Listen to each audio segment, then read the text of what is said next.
সবাই YouTube channel খুলেন এবং ফেসবুক পেজ খুলে ভাইরাল হয়ে যান।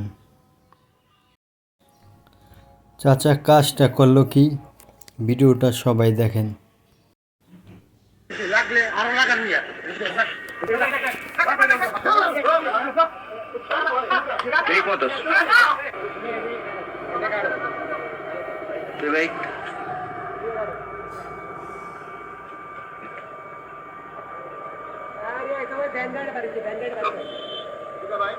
যাইতেছে না তো, আমি আপনাকে বলি নাই, আমি আপনাকে বলছিলাম কই দাঁড়াবো ভাই, আমি আপনাকে বলছিলাম ভাই একটু পিছে নেন, কই লাগছে, আমি আপনাকে বলছিলাম কিনা পিছে যাইতে, মানে আমি তো গেলাম,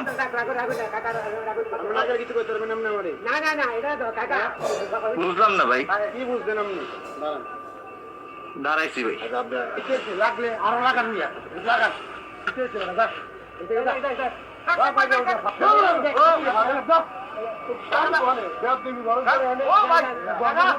ঠিক মতো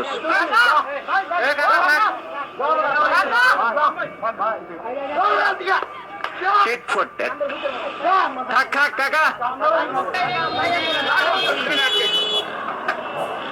কি হলো ভাই, এটি করে চাচার বিষয়টা দেখে খুবই ভালো লেগেছে। দেখলাম চাচা অন্যায়ের প্রতিবাদ করতেছে। হঠাৎ করে আমি আরেকটি ভিডিও দেখলাম, চাচার ভাইরাল ভিডিও। চাচা সেই ভিডিওতে বলতেছে যে সাংবাদিক, যে মোটো ব্লগার, তাকে সে সাংবাদিক বলতেছে যে মোটো ব্লগার তাকে ভাইরাল করে দিয়েছে, যে মোটো ব্লগারের পেজ থেকে তার ভিডিও ভাইরাল হয়েছে, সেই মোটো ব্লগারকে খুঁজতেছে। চাচার প্রথম দিকের বিষয়টা খুবই ভালো লেগেছিল। এখন দেখা যায় চাচা অন্যায়কে প্রশ্রয় দিচ্ছে, এখন মোটো ব্লগারকে খুঁজতেছে। আশা করা যায় সেই মোটো ব্লগারকে আর সে পাবে না। ভিডিওটি শেয়ার করে সবাইকে দেখার সুযোগ করে দেবেন। সবাই ভালো থাকবেন, সুস্থ থাকবেন, সবার জন্য শুভকামনা রইল। আসসালামু আলাইকুম।